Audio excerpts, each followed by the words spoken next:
Salutare prieteni! Sunt Horia de la 42years.ro și sper că sunteți cu toții sănătoși și nerăbdători pentru viitoarele evenimente și degustări offline, mai ales acum când pandemia dă primele semne de final.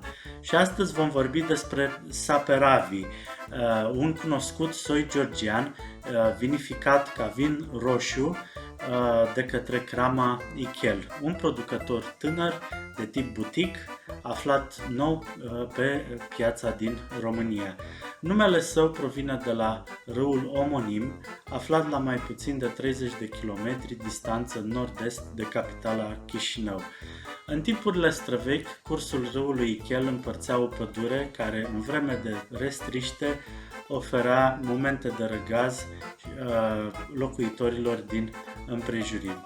Ceea ce este și mai interesant este că râul parcurge o cale lungă printr-o vale și care urmează pe alocuri un traseu liniar absolut drept, ceea ce este un fenomen rar întâlnit în Republica Moldova.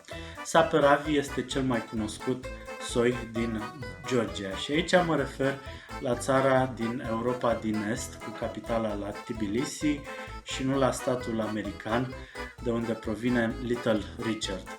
Legenda spune că Saperavi a început să fie plantat pentru prima dată în Republica Moldova la cererea lui Stalin, la rândul originar din Georgia, după ce Basarabia a devenit parte din URSS și după ce rușii au început să dezvolte un plan prin care urmau să devină unii dintre cei mai mari producători de struguri și vin din lume. Un plan ce a dat roade, pentru că la începutul anilor 80 URSS se afla pe locul 5 la nivel mondial în ceea ce privește producția de vin. Dar aici trebuie să menționez că vinul care era produs în URSS provenea 80% din Republica Moldova, din actuala Republica Moldova, fosta Basarabie, și era practic cantitate în detrimentul calității. Din fericire pentru noi, acele timpuri au trecut, iar în prezent ne putem bucura de calitatea unor vinuri care redau trăsăturile aromatice ale soiului în funcție de teroarul de unde este obținut. Iar acum să povestim puțin despre vinul pe care îl avem în pahar, care are o culoare rubinie intensă, ceea ce denotă prospețime, tinerețe. Este un vin obținut în 2019, tânăr. Este un vin care la primul nas denotă note de prune și fructe de pădure bine coapte, iar dacă îl învârtim puțin în pahar pentru al doilea nas, vom putea observa note de fructe negre de pădure, mult mai bine conturate și chiar note ușor condimentate.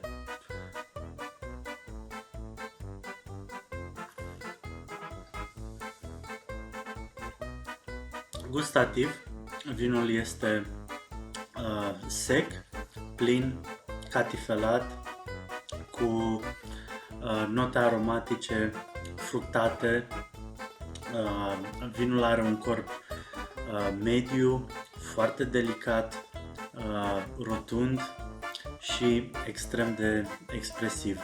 Este un vin care poate fi asociat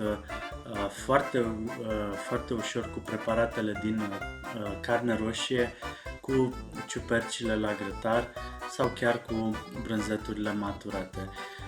După părerea mea, eu aș recomanda vinul să fie consumat la o temperatură ideală între 16 și 18 grade Celsius. Nefiind un vin maturat în butoaie din lemn de stejar, vinul nu necesită aerare în decantor.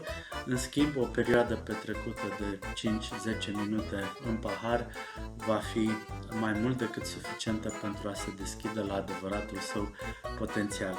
Vă mulțumesc pentru atenția acordată. Noroc!